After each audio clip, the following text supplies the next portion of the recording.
Hello everybody and welcome back to Tyrion Cuthbert, Attorney of the Arcane.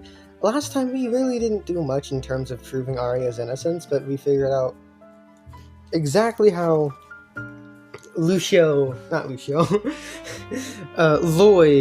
Sybil, and Pierce all died. Now we gotta investigate some more. So yeah, let's do that. The ancient city of Ladon.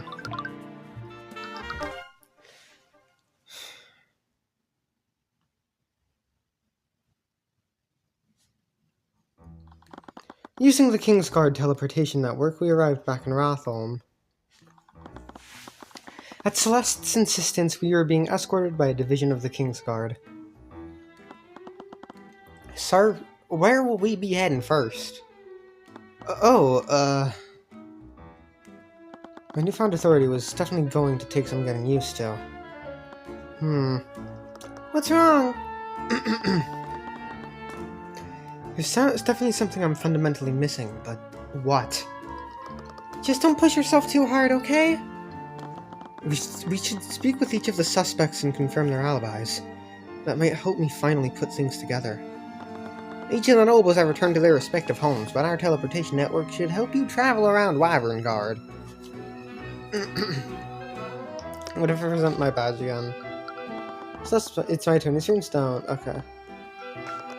It's just this again.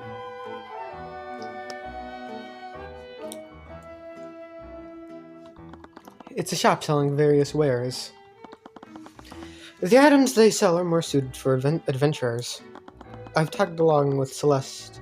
When Celeste went to window shop there that one time. It was the city courthouse. Every trial I'd taken part in had been held in that building. Excluding the current trial, obviously. It's one of the many offices of Von Sanctus Industries. With the death of Lloyd, I'm sure his business will be thrown into chaos for a while.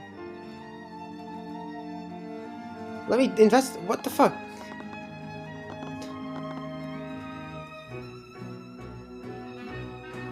There was a great view of the city from this ledge. I frequently went there whenever I needed to think something over. I've been going there a lot for the last month.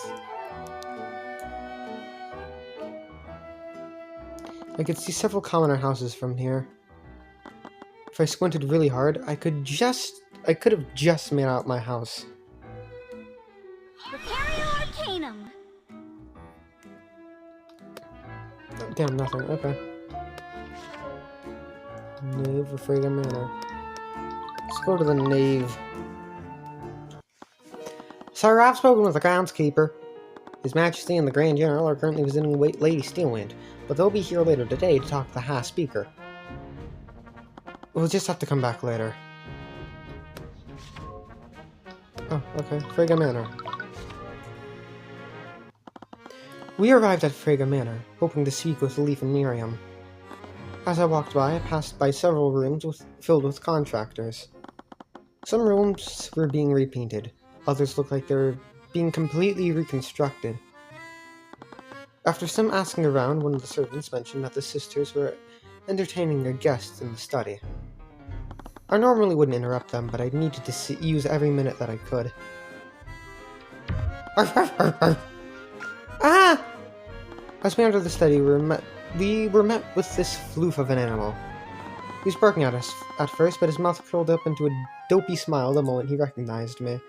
Oh, hello, friends! I'm sorry for Bork's Tracker thought he smelled more rats. You really don't like rats, do you, Tracker? Lots more rats have been showing than usual. Oh, Mr. Cuthbert. I scanned the room. Miriam was there too. Sitting on what was once William Frega's death? Yes. This was his death. His desk. They appear to be speaking with Lord Asclepius. Sorry for barging in, Leaf. No, it's no problem at all. The thickness of the atmosphere seemed to imply that they knew why I was there. I'll skip the pleasantries. Do you mind if I ask you a few questions about what happened? Of course. I'll do anything to help with Lady Steelwind's situation. Should I leave? No, you were there when everything happened. And your testimony will substantiate my alibi. Right. I'm an attorney. Did you know? Ah, it's your attorney's runestone! Here who's showing it to people. I guess I can't help it. It took years of studying law for me to get this. Were those years really meaningless? Leaf, I'm sure you know why I'm here, but I just want to preface this by saying that I highly doubt you were behind this. No, I perfectly understand. Well, I don't. Lazarek? Frankly, I'm also at a loss. I have no idea who did this. It was obviously that criminal, the Eye Taker. Why don't you go interrogate him? Make no mistake, we fully intend to, but I'd like to cover everyone else before we confront him. Let him be, Miriam. It's his fault that Beatrice is... Our sister knew what she was doing when she gave her testimony. Don't insult her bravery by blaming Mr. Cuthbert for what happened. What? Anyways, Mr. Cuthbert has shown many times that he's acting in good faith. And he's capable of convicting the criminals that even we can't see. Okay, I want to see... It's a painting of a man with a dog. That's David Sting from House Sting. They're one of the branch families of House Frega. He was a dog breeder with a bit of an obsession with the dogs he owned. I feel a sort of kinship with him. Checker like fellow dog. He looks like the loyal type. How was he inferring that? I don't know, it's probably going to be all the same here. It's the desk where the head of House Frega would sit. I'm still getting used to it. The chair has always felt too big for me. I guess not. It's various books about economics and political theory. It looks like they haven't been disturbed since Beatrice's trial. I've been meaning to put those away, but they're actually quite helpful for my new responsibilities. It's a fireplace. It's probably used to keep the study warm during winter. I see your house is still filled with chandeliers. Well, we've been redecorating the manor. I've always found my father's aesthetics to be somewhat tacky, so I'm excited to make it my own. Aww. It's a window with a view of the outside. It's a bookshelf. It's filled with fake books the last time we were here. Some of the books are actually real this time! Arcanum. What? Arcanum. That was weird. You mentioned Beatrice before. Did something happen? It happened right after she gave her testimony this morning. She fell unconscious shortly after she left the Skilled Lord's lair. She hasn't woken up since then. Maranath fled afterward. What? It must have been the Empress of Discord. After you manifested Lady Steelwind's blood contract, we all realized why she was acting so strangely. If it weren't for her, I would have never considered trying to issue a divine edict. She sacrificed herself to save Lady Steelwind. It seems our esteemed sister put her trust in you, commoner. So we will do the same. If there's anything we can do to help you, please ask. I appreciate all of your trust, but I have to ask. Where were you all between 2 p.m. and 3 p.m. that day? Luckily, we were all together. Miss Leaf, Miriam, Beatrice, and her friend were all in the garden before 2 p.m. But at around 2 p.m., my sister went missing. I can't believe we trusted her to take care of our sister! Hush now, Miriam. If the Empress of Discord took control of her, there was hardly anything Miss Ilmater could do to stop it. I really do hope she's okay. We want to search for Beatrice, but we haven't seen her since the massacre. You mentioned that you all went to search for her. Did you see anything? No, we were originally planning to search for the cathedral grounds. To search the cathedral grounds, not search for them. Oh my god, I'm stupid. But when we received word of what happened to His Majesty, we decided to head back to the nave. Did any of you lose track of each other during that time? No. We stayed together for the entire time, but we did consider splitting up to cover more ground. Right. I suppose that makes sense. And did you see Eris at all when this happened? No, we never saw her. Obtained evidence. Leaf's testimony. Beatrice Frege and Eris Ilmater were accounted for in the garden until 2 p.m. But after that, they both went missing. Eris supposedly lost track of Beatrice and searched for her in the garden. Leaf Frege, Miriam Frege, and Lazaric Asclepius were together and went about to search for Beatrice at 2:05 p.m. However, they were stopped by the King's Guard, who reported that a glyph of contingency had just trapped Astro D. Wyvern Guard in a force cage. She went missing shortly after Beatrice did. That's really suspicious. You don't think?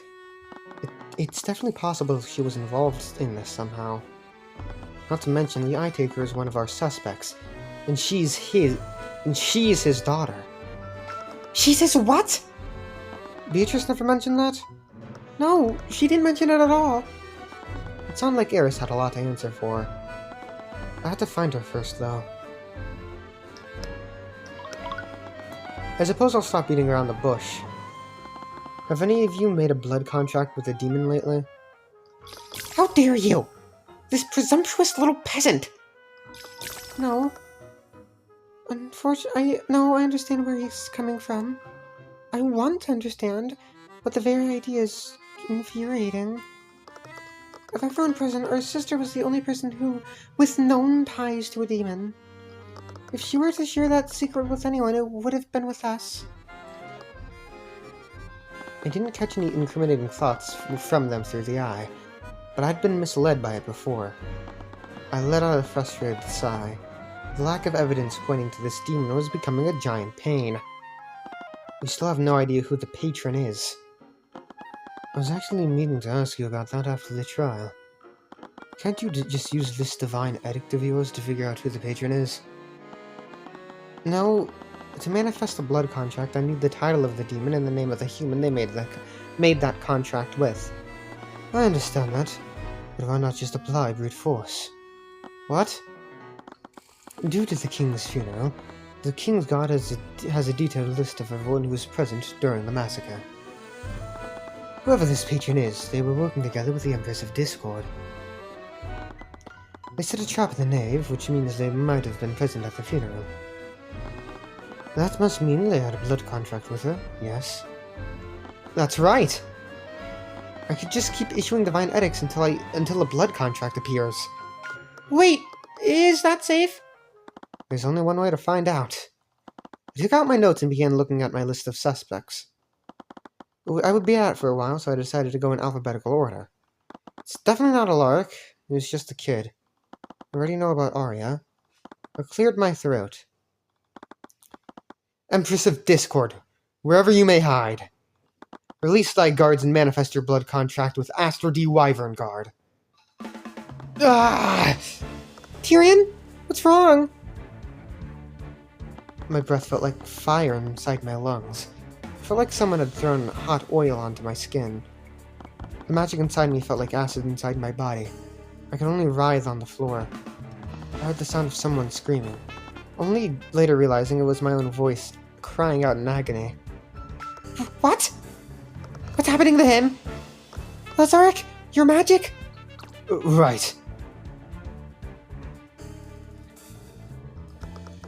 Oh, you silly boy.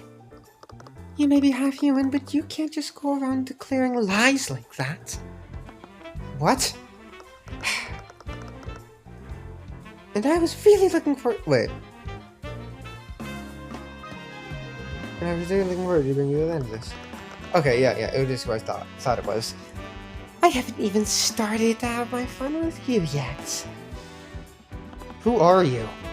Actually, I suppose that contract is still in effect. I guess my hands are tied. I'll save you just this once.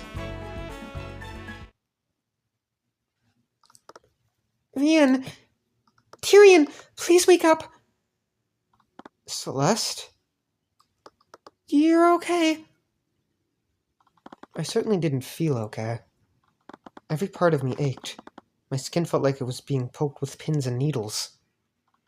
I felt soreness as I tried to stand up. Are you okay, friend? Tracker nestled his head into my lap. Aww. The feeling of petting a white cloud definitely helped. What happened?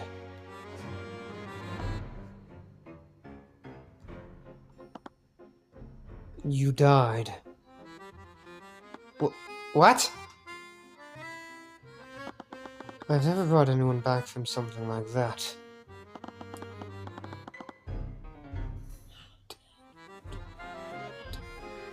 That was my strongest spell, too.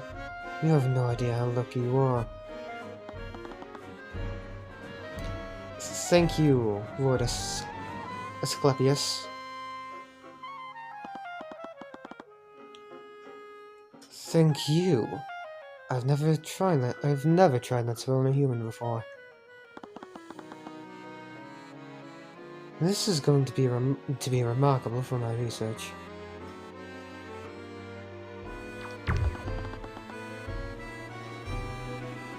Leaf shot a glare at the young necromancer. He just pursed his lips and looked around nervously. Eventually, he just sat down in the opposite corner of the room. I don't understand. The last thing I remember was issuing my divine edict. Was that the cause?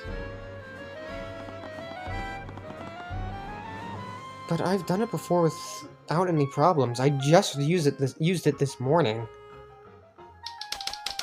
Why did the divine edict harm me? Aster does not have a blood contract with the Empress of Discord. It might be because Aster doesn't have a blood contract with the Empress. If demons aren't able to lie, the same might hold true for Celestials as well. The divine edict is clearly some sort of divine magic. Asking for a blood contract that doesn't exist might be considered a lie. I'm sorry, Lazaric suggested something so careless. No, I was being reckless. Please be more careful.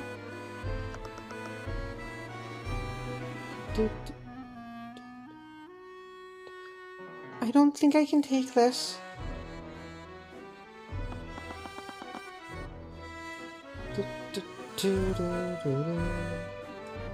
Well, at least we know Aster wasn't behind this. He was trapped in a force cage. It obviously wasn't him.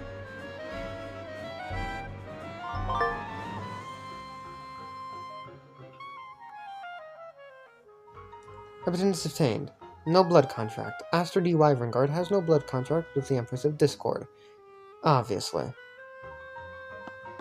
Ugh. Anyways, it's clear that I can't just issue these edicts without thinking. I'll just have to wait until I'm certain of the patron's identity.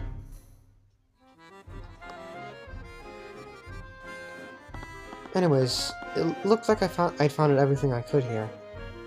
It was time to move somewhere else.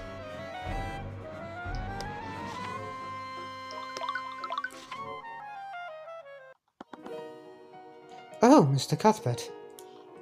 As we entered the nave, we spotted Aster, Alaric, and Lucio gathered near the altar. Lucio was standing still, staring blankly at the empty benches which would have normally hosted hundreds of attendants. Prince Alaric was sitting on a bench, swaying his legs back and forth while he stared at the ground. Aster seemed to be putting on a brave face. His face lit up as he saw us enter the nave. He waved us over, but his eyes widened when he saw me. Are you okay? Your face looks pale. I scratched the back of my neck and avoided meeting his eyes. There was a bit of an accident earlier.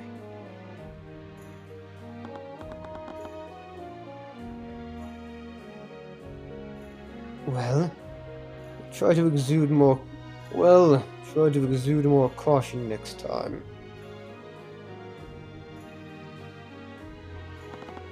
It'd be dishonorable if you didn't fall by my hand. Why is everything you say so damned aggressive? Now for the next suspect. Although, judging from what happened in the study, it was unlikely that Aster was the patron.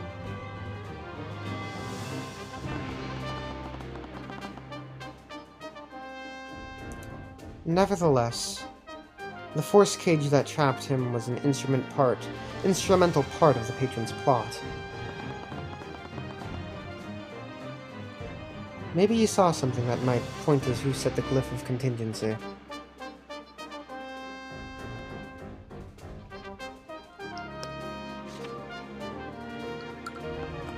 This again. You're telling me bad. I don't understand either of your fixations on that thing. It's an attorney's runestone, Lucio. It proves that he's a certified attorney.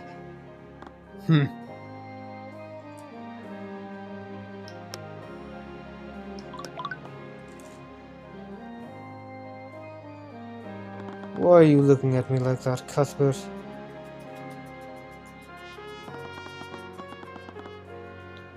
After you attacked me in Frega Manor, I'd always been a little wary of him. If it weren't for Celeste's reflexes, he might have very well killed me that day. What?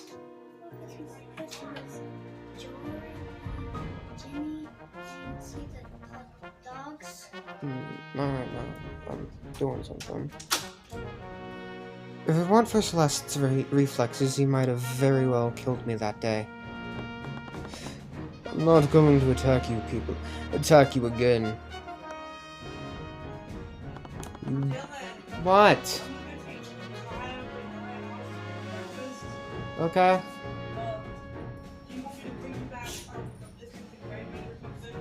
No, I'm fine. Yeah, I'm fine. Sure. Okay. You did almost kill me that last time we met. What? That's not. Something changed in you between Jakugan's trial and Frega's trial. No.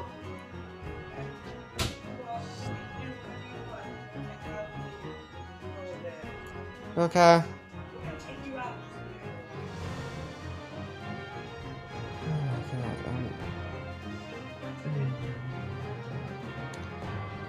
Something changed in you between Jakugan's trial and Frega's trial.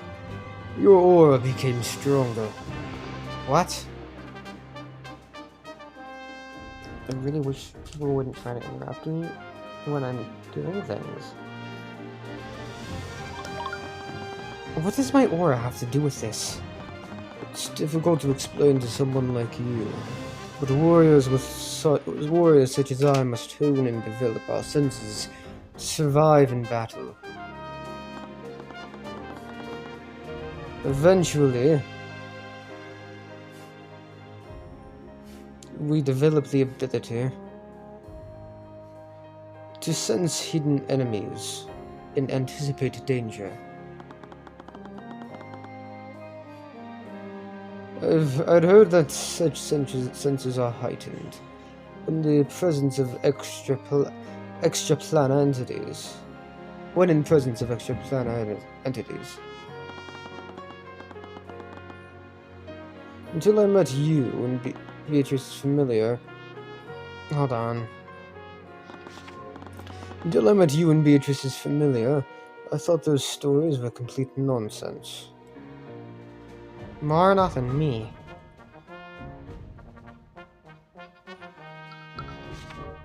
As the heavens born, your blood is said to originate from the heavens.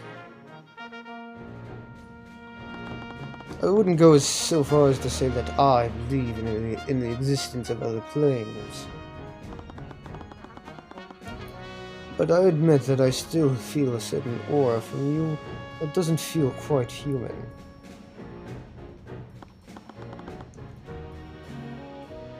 Okay, but you've met me before in Orinox. And something clearly changed since then. Even now, your aura is very noticeable. Wait, was it because of that riddle I solved?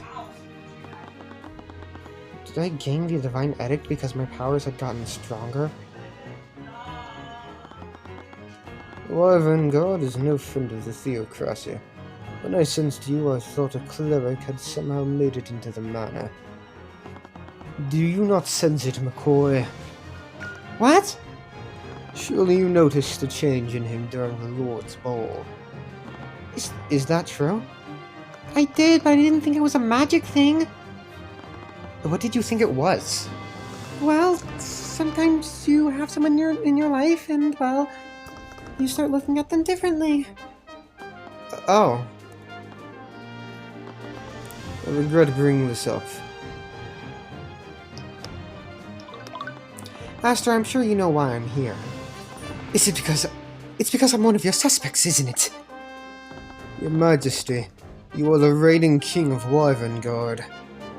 I expect you to conduct yourself with more dignity. Of course. My apologies, Grand General. Anyways, questioning you is honestly a formality at this point. Really? A lot of the evidence works in your favor. You didn't have a blood contract to the Empress of Discord after all. Well, I appreciate your vote of confidence nonetheless. Lucio, have you made any headway in figuring out who set that trap for Aster? No, I haven't. It makes me uneasy that you let someone get that close to my father's body. I can't begin to apologize for my men's incompetence. If they were more vigilant, perhaps we could have avoided this whole tragedy entirely. So, your men were guarding the late king's coffin? Yes, there wasn't a single moment when his body was left unguarded. We found traces of illusion magic at the location of the Force Cage. Although we're still not sure about who could have set that trap.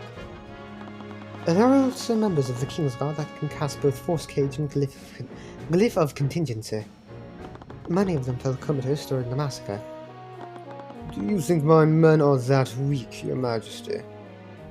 I don't think anyone can be made weak when pushed. I think anyone can be made weak when pushed far enough.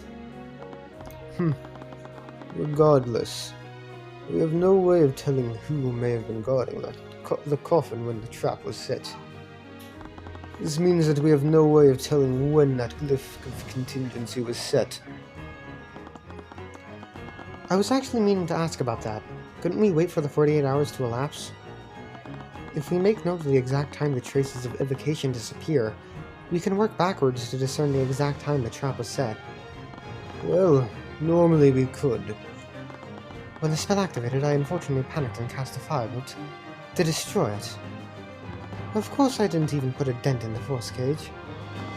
Because of that, we left traces of evocation at the exact location of the glyph of contingency. We can't discern which traces were left by the patron's glyph of contingency or his master's firebolt. Hold on. Glyph. Evocation. Okay.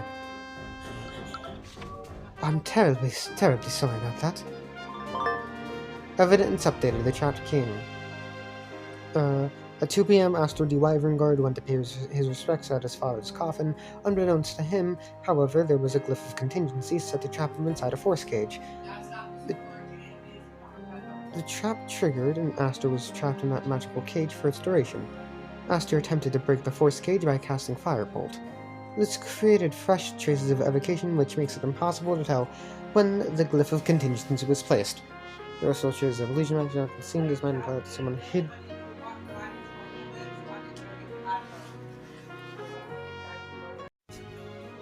Hello, sorry about that.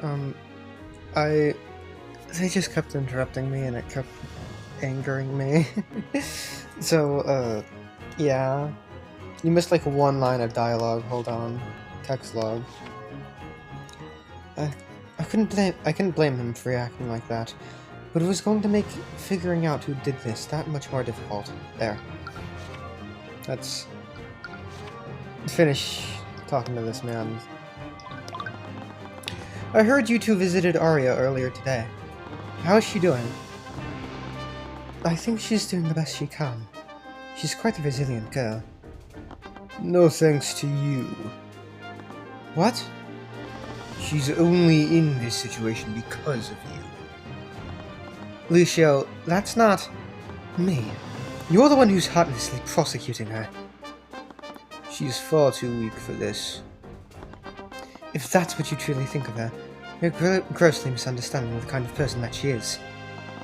She defied the role you tried to force onto her, and she instead dedicated herself to fixing our broken kingdom. Ever since this started, all you've done is insult her. You know nothing about her. She always carved her own path and pursued her own justice. Her own path. She only became a prosecutor because of His Majesty. What are you talking about? She became a prosecutor to fix our corrupt justice system from the inside. Then who do you think put those ideas into her mind? If she wanted to fix our justice system, she could have easily done so by slowly weakening House Sybil's influence. But she knew about your strange idolization of Ruby Tymora, and she knew how closely you followed each and every one of her cases. She thought if she became like your idol and defeated her, you might finally notice her. That's ridiculous. Why would she ever care if I noticed her? Even now, you're blind to it. When you were engaged to Lady Freyga, you flaunted your relationship in front of her with no regard for her feelings. She was also, like, a teenager. Man, shut the fuck up. Honestly, this is a little creepy, because, like, she's 18 and he's 26. Every time you two visited her, she spent the entire night silently crying to herself. This was the first time I'd ever seen him that angry. I had no idea. My daughter is far stronger than any of us, but she's weak when it comes to you. Lucio, let's focus on getting through this trial. I must ask you, Cuthbert, why are you going to such great lengths for my daughter? What do you mean? Surely you understand the gravity of the situation. By taking part in this trial, you'd risk drawing the ire of both the nobility and whoever this Empress of Discord is. What are you planning? Lucio, I'm not an agent of the theocracy. Please. Do you honestly expect me to believe that you're doing this out of the goodness of your heart? Well? Skilled Lord, you actually are doing it for that reason. I'd read the theocracy's texts, but is this really what all Heavensborns are like? I don't like thinking about it that way. I'm not doing this because of my divine blood. I admire Prosecutor Steelwind a lot. And that's what it's like to feel and I know what it's like to feel hopeless. I won't let her story end like this. I wouldn't throw around such promises so loosely. I'm not. I will save her, Lucio. Damn it all. Judging from the spell compendiums I had, neither Arya nor Beatrice could have set that trap. If the patron was a mage, it was very likely that they were the one who cast Glyph of Contingency. But I was out of options. There's only one more person I could talk to.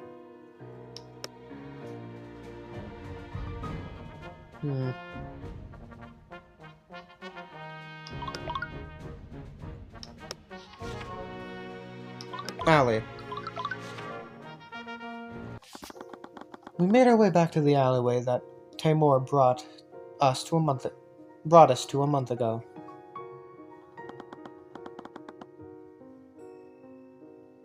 The alley was quiet, but I wasn't sure if I could trust that. We got looks from people living in the nearby buildings. They shut their windows the moment they saw us. I hoped I hadn't raised any alarms. It would be far too conspicuous to bring the King's Guard with us. Celeste actually planned the entire operation. They would walk through the streets and quickly storm the building the moment trouble arose. They gave Celeste an enchanted runestone to hold and channel her magic into. If she ever stopped focusing her magic, that would send a signal to the King's Guard to storm the building. Are you ready? Yes. Let's do this. The Eye-Taker was our prime suspect. Everyone else had an alibi and lacked a motive. Not to mention, Eris was with Beatrice when she went missing. I didn't want to suspect her, but her father was a criminal, and she still hadn't turned up since the massacre. Alright, on 3. 1, 2, 3. What? There's no one here. I kicked one of the nearby tables in frustration. Several books fell to the floor. Of course he wasn't here. I betrayed him after being brought to his hideout.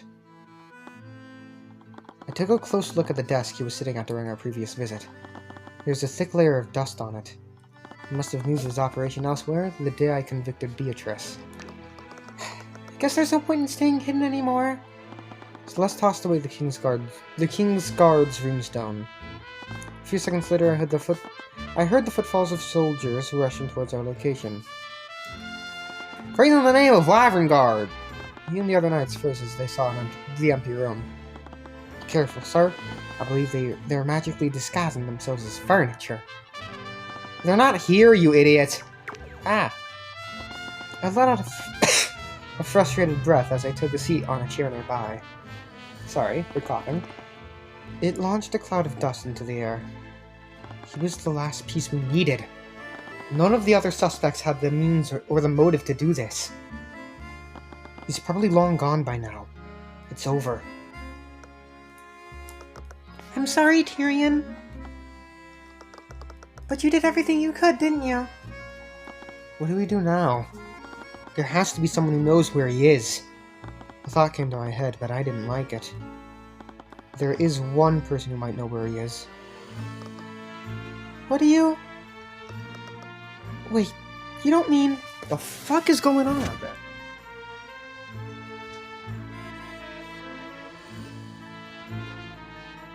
Someone is blasting music outside, and I can hear it through the window. Wait, you don't mean... At this point, it's the only option we have. Are you sure? You two aren't exactly... I know, but I can't let my personal feelings get in the way of saving Arya. I wasn't looking forward to this, but at the same time I was. It didn't matter. I had a job to do. The client came first. She was the one who taught me that. Oh, I want to investigate this. I could see the back alley entrance from this window. The Eye-Taker must have used this to get a good look at anyone approaching his hideout. This was the table where the Eye-Taker sat. There was a thick layer of dust on it. There were several fantasy novels stacked on the desk. The Eye-Taker must have been a fan of the genre. I never got a chance to look at this painting last time we were here. He looks like some kind of crime lord. I think that's one of the previous Eye-Takers. Back then, he hadn't even tied a grip on the criminal underbelly of Rathholm. People used to call him the Raging Storm. But isn't Eye-Taker already a nickname? Look, sir, I don't come up with these names. The fireplace hadn't been lit in a while, but I could still see the burnt ashes of some documents.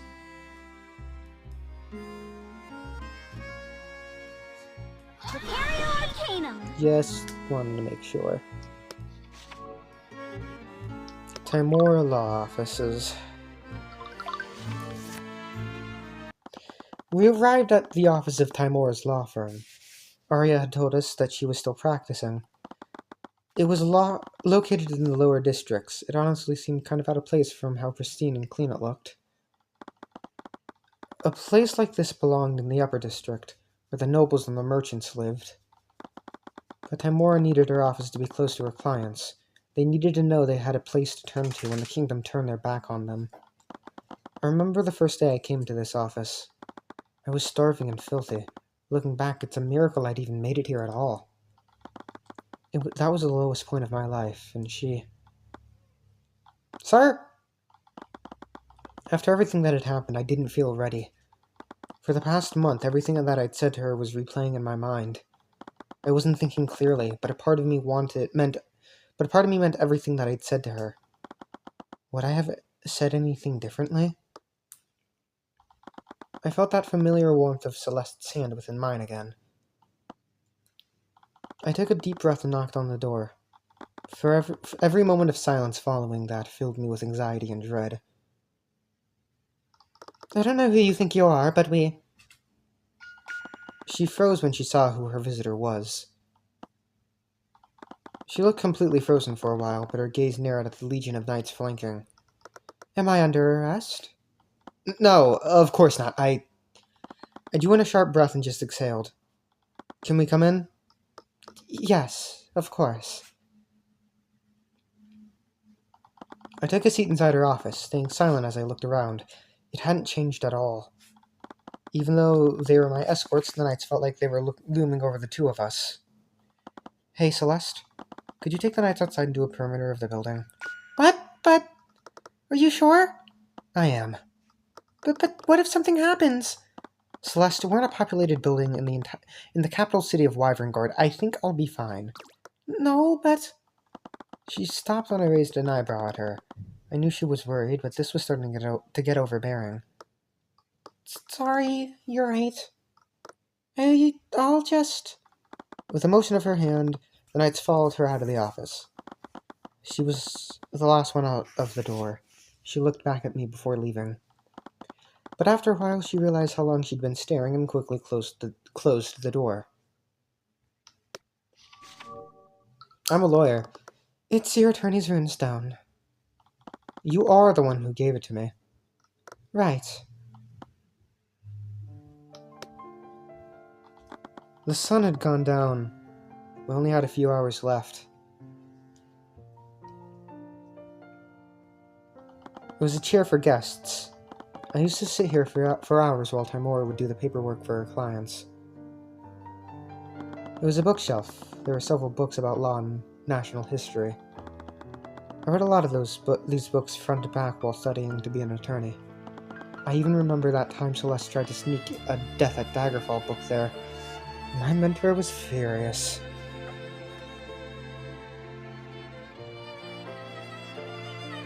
Could've sworn there was another one. I pressed the damn button. It's a painting of some sort of pirate. He was a pirate who was famous for ruthlessly destroying the ships of anyone who stood in his way. During the Great Luminite War, the Wyverngard Crown hired him as a privateer to protect Ornax from the Theocracy's navy.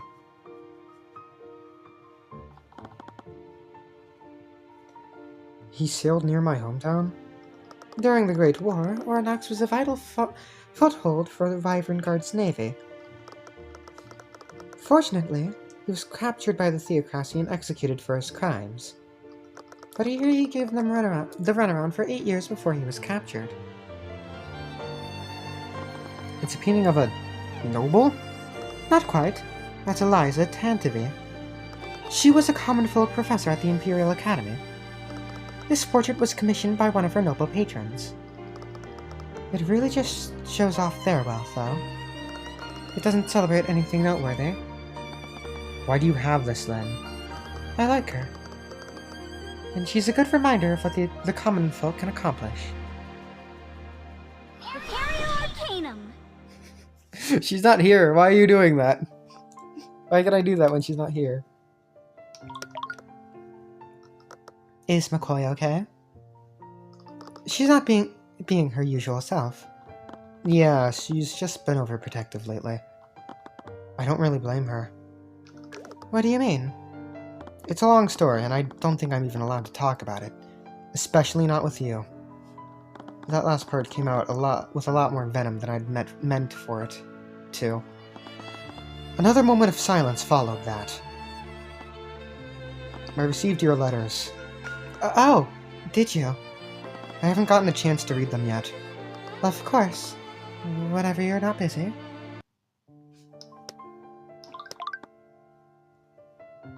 Miss Timora, I trusted you. I know. I trusted you. I told you things about myself that I'd never told anyone. And you told a criminal about it. It took me years before I was comfortable enough to tell you about the Eye of Horus, and you knew that. Why would you pull me into this? Did you ever think I would go along with it? For a long moment, nothing came to her. I had a son once. Before you, I mean. What? I wasn't always a city person. I used to live in an old farm town just like McCoy's. Wait, you lived in a village like that? My son and I used to run an old tea shop, just the two of us. It's almost alien now that I think about it, but I was really happy back then. What happened? One night, the ruling lord had too much to drink at the local tavern. He barged into our shop and started destroying it with his magic. My son tried to stop him, but the Inquisition swept that entire case under the rug, obviously. They said that the Lord Randall felt threatened and acted in self-defense. Her fists clenched and shuddered at the thought. Even now, it looked like her rage would boil over at any moment. What was your son's name? It was Ryan. Such a normal name. Oh. It felt like all the color disappeared from the world. How could I find beauty in a world where my son could die so pointlessly? I tried to tell everyone about what Randall had done. I sent letters to his family. I visited his fellow nobles in other cities. I even traveled to Ratholm to personally talk to representatives from the House of Lords. That's when a retainer from House Sybil came into contact with me. I thought this was it. I thought someone had finally listened, and Ryan would finally get justice. But when I met with them, they just gave me a stack of gold and told me to stop pushing the matter. They wanted to pay you off. Do you know the worst part was? The retainer was just that retainer was just looking out for me. They told me that what the nobility was really like. Stories that, like what happened to my son, were commonplace among them. No one ever spoke about it, but there was a silent understanding. Everyone I talked to, every noble that threw full sympathy at me, none of them actually cared. They thought they could pay me to let go. They gave me 100 gold coins. That's how much my life was worth to them. I decided I would take justice into my own hands. Wait, you didn't? No, I told myself that killing him would be far too easy. I broke into Lord Randall's manor. I found every incriminating document I could find. I found everything, from records of illegitimate children, the plots he was making against the other noble houses. I released everything to the public. It absolutely ruined him. That's when I realized that there was a way to punish them. I didn't have to harm or kill anyone. I just had to beat them at their own game. I could use the laws they created as a weapon against them. Just like an attorney. Just like an attorney. When I realized that, I moved to the city and started studying law. I read every book there was to read about Wyvern Guard's law, and I learned how to work the system. The fuck, Flocka? What was that? It was nice. I started representing clients. It was nice to save people, but tearing those nobles down was what gave me life. I was on the warpath. I was acquitting more commoners than any other attorney in Wyvern Guard. I felt invincible. That's when the Eye Taker reached out to me. He said he believed in my cause and wanted to help me. But it was obvious he just needed me for his enterprise. I turned him down. How did he react to that? He didn't do anything. He wasn't even angry. He just told me his offer would stay open. I continued my work, but as I started punching higher, the nobles got smarter and more influential. I was still winning, but the trials got closer and closer each time. I didn't care, though. I thought that no matter what happened, justice was on my side. But then I started losing. Thought it was par for the course. I told myself I couldn't save everyone. But it kept happening over and over again. I kept seeing lives taken away. I kept seeing families shattered. I remember each and every one of their names and faces. I attended their executions because I was powerless to do anything else. The screams of despair of each of their families still keep me up at night. I tried my best to carry that weight, but it got harder each time. And then Frey's trial happened. I never met someone that remarkable before. She had this way of lifting your spirits. It didn't matter how much she was burdening you. It was like magic. Yeah, I remember. But I failed her. I failed you. I never once blamed you for what happened. I know, but that doesn't change the fact that I couldn't acquit her. After her execution, I couldn't bear to look at you. This child was broken, forever shattered because I had too much pride to take help from a criminal. If I'd just done that, your mother would still be alive. I ran away from Orinox. I wanted to forget about you. But then you showed up at my doorstep, asking me to make you an attorney. I felt so alone and helpless. I wanted someone, anyone, to carry this burden with me. So how pathetic must I have been to look for that in a grieving 10-year-old child? When I looked at you, all I wanted to see was myself. I saw a hurt and broken person who wanted to burn them to the ground. But I never even tried to notice that you were nothing like me. You cared about people. You cared about saving your clients. But I always thought that's what would bring you to my side. How could you possibly think that? Because I thought you'd start losing too. I thought the justice system would break you. I hated myself for it, but I wanted you to fail so you'd see that the Eye Taker was the only way to win. Maybe you were right about me. Maybe I was just using you. I forced you to dedicate your life to my dream. If I really did care about you, I would have never pulled you into this. I've been thinking a lot about what happened. I imagined what it would be like to have a helpless child show up on your doorstep like that. You were living your own life and fighting your own demons. I just thrust myself into it. I didn't give you much of a choice, did I? Cuthbert! We both could have made better choices. Okay, but you were 10 years old. You're right. I really don't know what it's like to lose. I'm able to see angles that no one else can, and that served me well. But most of the time, I just get lucky and things work out for me. You never had a prosecutor who went easy on you. You never had the Eye of Horus to show you what people were hiding. You fought by yourself, and I couldn't imagine how resilient you must have been to do that. But I still don't know if I can forgive you. I don't blame you. But I want to try. Miss Timora, I still want you to be in my life.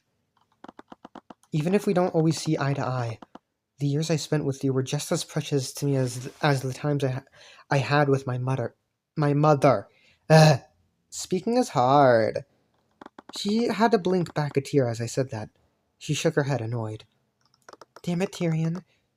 Why'd you have to go and say that? Miss Timora? No. Stop calling me that. What? I want things to be different this time. I'm not your superior nor your mentor anymore. We're equals now. You don't answer to me, so call me by my first name. Oh, okay. Ruby. Saying it felt really strange after all these years. Right, I almost forgot the entire reason why I came here. What is it? I didn't just come here to reconcile.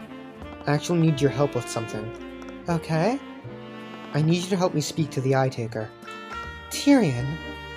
I know, considering the circumstances, it would probably strain your relationship with him even more. Tyrion? But if you just tell me where he is, I'll do my best to make sure it doesn't get traced back to you. Tyrion, the Eye Taker is dead. What? He died right after you convicted Beatrice. He was lynched by a mob of civilians. What? Everyone's saying that it must have been some sort of retaliation from House Freyga. Didn't you notice that he didn't send anyone after you? But Eris said... Wait a minute. By the way, is your father still... Oh, if you're worried about him, we've already had a conversation about you. I don't think he'll be accosting you anytime soon. Oh, thank you. Then why would Eris say that? Eris? You've met her before. She has long black hair and wears a black dress. I suppose she really likes black. But anyways, she's the Eye Taker's daughter. Tyrion? The Eye Taker's daughter has red hair. What? She was there when we spoke to him during Beatrice's trial. That's right. What are you talking about? She was never at that meeting. What? What was going on? She was clearly there. If it weren't for her intentions, the Eye Taker would have attacked at that very moment. There is a way to control someone else's actions. Arya Steelwind wasn't affected by Mage Blight. She was controlled against her will, and her memories were overwritten. No! Tyrion, what's wrong? Why are you looking at me like that? A part of me really hoped that I was wrong about this. Why are Ruby's memories different from yours? Ruby signed a blood contract. That was the only explanation I could think of. But why? Her memories seemed intact, except for her memories of Eris. Since her disappearance, I suspected that she may have been involved in this. Not only was she at the scene of the crime, but she went missing at the same time that Beatrice did. But I never thought to ask one question. Who is Eris Ilmater? Maybe. Eris Ilmater is... a qualified attorney, no. The Empress of Discord. It's difficult to explain to someone like you, but warriors such as I must hone and develop our senses to survive in battle. Eventually we develop the ability to sense hidden enemies and anticipate danger. I'd heard that such senses are heightened when in the presence of extraplanar entities. Until I met you and Beatrice Freyga's familiar, I thought those stories were complete nonsense. Tyrion, I fought literal monsters and barely escaped with my life. But when I'm near Eris, none of those creatures come even close. I get this feeling, it's like I'm in front of a predator that I couldn't ever hope to defeat. Every instinct I have tells me to run whenever she's close by. I'm terribly sorry. He's not usually like this. It's to be expected. I'm not sure why, but animals have always been able to see me for what I am. There was still very little I knew about demons. So who's to say that one couldn't take the appearance of a human? It was a long shot, but there was one way to find out for sure. Tyrion, talk to me. What's wrong? Ruby, I'm about to do something stupid. If I fall into medical distress, I need you to call Celeste and tell her to contact Lord Asclepius or the Archduke. What? There was no way either of them would get here in time, but it was already late. The trial would resume tomorrow.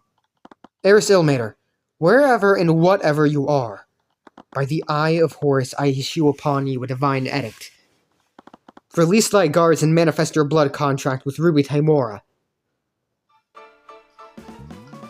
So you finally figured it out, my dearest Tyrion? This entire time, I've been chasing you. You have. It's been so entertaining watching you scramble around. You've been making contracts with people across Wyverngard. You took control of Arya and Beatrice. But why? Why would you want to do any of this? Oh, I can't possibly reveal all of my secrets. This isn't the proper stage to have our final battle. But I suppose that you've come this far. So how about I give you a little gift? Obtained evidence. Ruby's blood contract. Upon signing this contract, Ruby Timora grants the Empress of Discord access to her memories.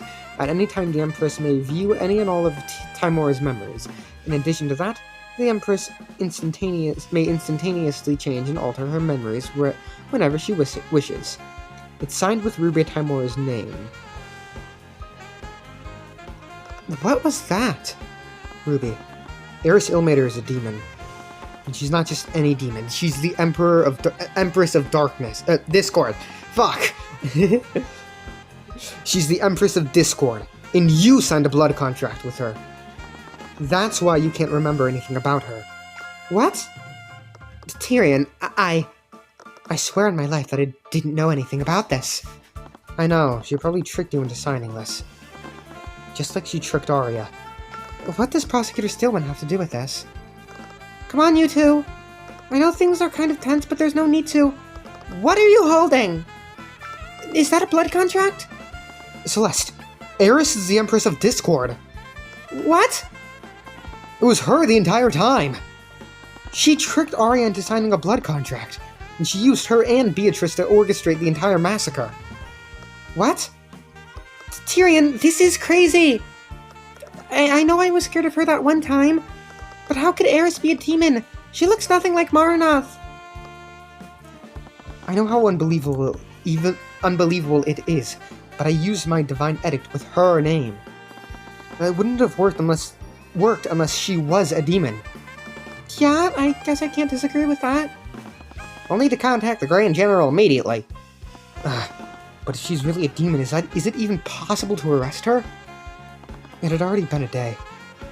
For someone like her, that would be more than enough time to skip town. We'll need to speak with the Archduke about this. Thank you, Ruby. You've helped us more than you could ever know. Yeah, of course. So let's meet up with everyone. We'll need to discuss our next course of action. Right! Celeste rushed out of the door and began barking orders at the knights. I was about to follow her when Ruby pulled at my wrist. Tyrion? Have you been using the Eye of Horus lately? Yeah. I can't say much about what I'm doing right now, but I am in the middle of a case. It's just that... What's wrong? Never mind. I don't think it's my place to say anything. It's not as if it's my ability anyways. It's probably nothing. Okay? I know you can't tell me about what you're doing. And I have no idea what could possibly involve the King's Guard, Steelwind, and this Empress of Discord. Just stay safe, okay? You're the only family I have left. I will. I promise. Thank you. I finally found the lead I'd been looking for, but I wasn't sure where this would take me. Who was Eris? What stake could she possibly have in the politics of Wyverngard? She not only impersonated the Eye-Taker's daughter, she also pretended to be my friend. I was terrified of what she was planning.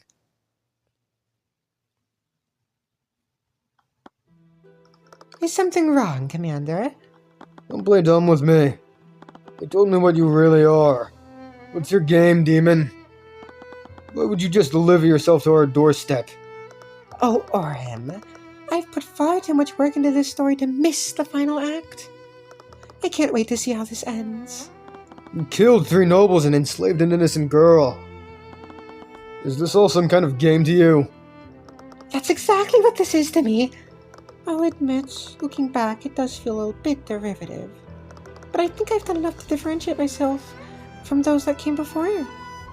I even made sure to go over everything a second time.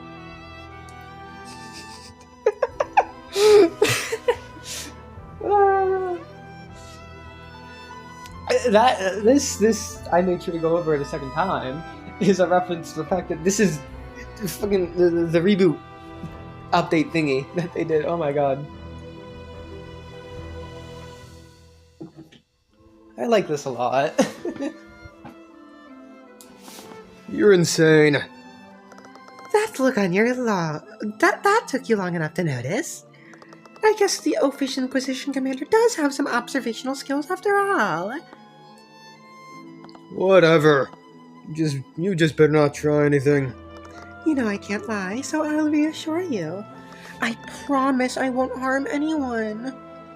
While I'm in this prison. Ugh. We're finally approaching the climax, Tyrion. No more deductions, no more talking, no more god-awful teasing. It's just me and you. Okay. But we'll have this what's it called? Encounter next time. Where we start unraveling everything Eris has done. Bye-bye!